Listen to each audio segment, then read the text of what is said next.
сразу же после скандального высказывания американского президента Джо Байдена в адрес президента России Владимира Путина, в экспертной среде пошли разговоры о вступлении двух держав в новую холодную войну.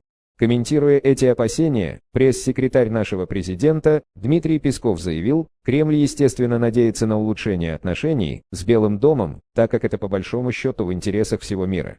Однако при этом Дмитрий Песков отдельно подчеркнул, что российское руководство не может игнорировать произнесенные Байденом слова, и на этом фоне он не исключил возможности развития ситуации по наихудшему сценарию, хотя возможности для улучшения отношений двух стран имеются.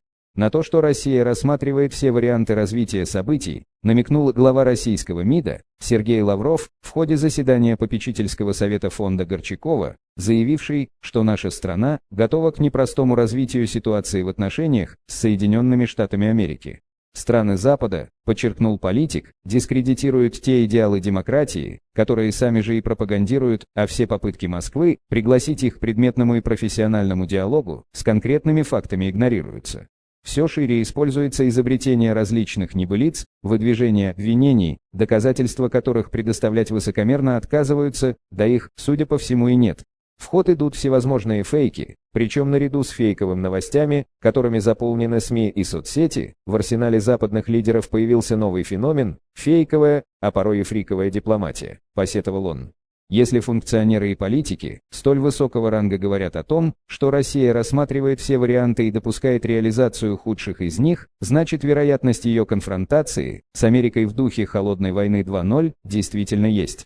Интересно, не разрабатывается ли часом на этот случай в недрах нашего генштаба очередная операция «Анадырь», чтобы под ворохом шуб, лыж и валенок еще раз доставить межконтинентальные баллистические ракеты в братскую Кубу.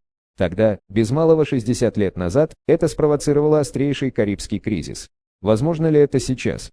Уровень контактов между нашими странами на данный момент находится на самом низком уровне. Поделился с «Свободная пресса» своим видением ситуации политолог Марат Баширов. Однако очень сложно называть нечто, что может произойти между Россией и Соединенными Штатами Америки, холодной войной. Думаю, господин Песков больше драматизирует, нежели всерьез предполагает, что дело может быть еще хуже. Если мы и пойдем на сокращение или разрыв дипломатических отношений, это будет консульский уровень, а в военном положении, полагаю, вряд ли тут что-то изменится, и уж точно ни на какую Кубу мы никаких ракет не повезем. А вообще, я бы не стал проводить никаких параллелей между той холодной войной и нынешним положением дел. С тех пор изменились и Америка, и Россия. Следовательно, то, что происходило тогда, и то, происходит сейчас, совершенно разные геополитические истории, в которых участвуют совершенно разные государства. С тем, что никаких ракет на Кубу России действительно не повезет, согласен и эксперт Центра исследования проблем безопасности РАН Константин Блохин. Впрочем, его резон здесь несколько иной. Карибский кризис 1962 года был уникален, потому что на тот момент у Советского Союза не было возможностей доставки средств уничтожения до Соединенных Штатов Америки с собственной территории. Так что Куба в этом плане просто являлась уникальной возможностью, разъяснил свою точку зрения эксперт. А сейчас необходимости в этом нет. Сегодня наши межконтинентальные гиперзвуковые ракеты, благодаря имеющимся технологиям, спокойно долетят до нужной цели практически в любой точке мира, прямо со своих собственных баз. Тем не менее, гипотетически, конечно, и повтор сценария Карибского кризиса и столкновения времен пика холодной войны, а-ля Вьетнам или Афганистан, где Соединенные Штаты Америки и Россия противостояли друг другу не впрямую, а посредством, так сказать, третьих сил, вполне возможны.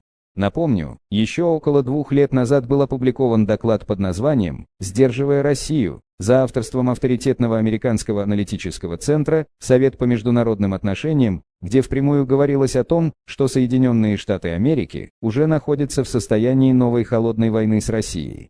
Причем это утверждали не какие-то ультраправые или ультралевые, а абсолютно центристские политики-прагматики.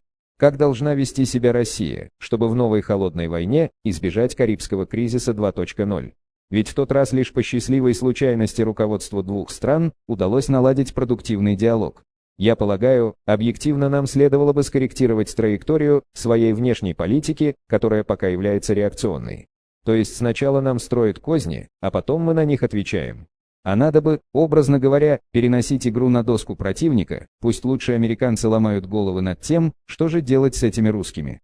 Вот тогда, я вас уверяю, сразу же решится вопрос диалога, о готовности к которому мы заявляем, а Соединенные Штаты Америки – нет. Потому что я лично считаю, конструктивный диалог может быть налажен только в результате нового пикового кризиса.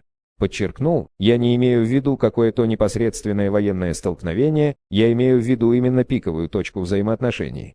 Вспомните, в старой холодной войне так называемый процесс разрядки начался только тогда, когда до Соединенных Штатов Америки дошло, СССР по мощи сравнялся с Америкой.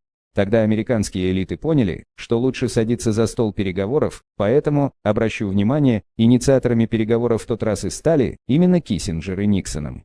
В новой холодной войне это тоже вопрос психологии. Запад все еще никак не поймет, что с Россией надо договариваться, потому рассматривают этот вопрос через призму собственного пораженчества и слабостей. Поэтому нам надо становиться сильнее, проводя превентивную политику, самим создавая для Америки точки напряжения. В старой холодной войне мы давили на Соединенные Штаты Америки через Вьетнам, Анголу, ту же Кубу. Сейчас, где мы можем приложить усилия, чтобы переломить политическую ситуацию в свою пользу, я бы выделил 3 главных, на мой взгляд, политических плацдарма для сосредоточения сил нашей дипломатии. В первую очередь это постсоветское пространство, причем без учета Прибалтики, только страны СНГ. Это ключевое направление. Во-вторых, это Сирия, где мы выступаем гарантом безопасности и территориальной целостности этой страны. В-третьих, это все та же Куба и Венесуэла, особенно в контексте недавних попыток Соединенных Штатов Америки сменить в последний политический режим. Это наши ключевые союзники в том регионе. Если же Запад продолжит гнуть свою конфронтационную линию, я бы предположил, что России следует активизировать сотрудничество с Китаем. По крайней мере, наш поворот на восток в этом контексте выглядит уже укоренившимся трендом.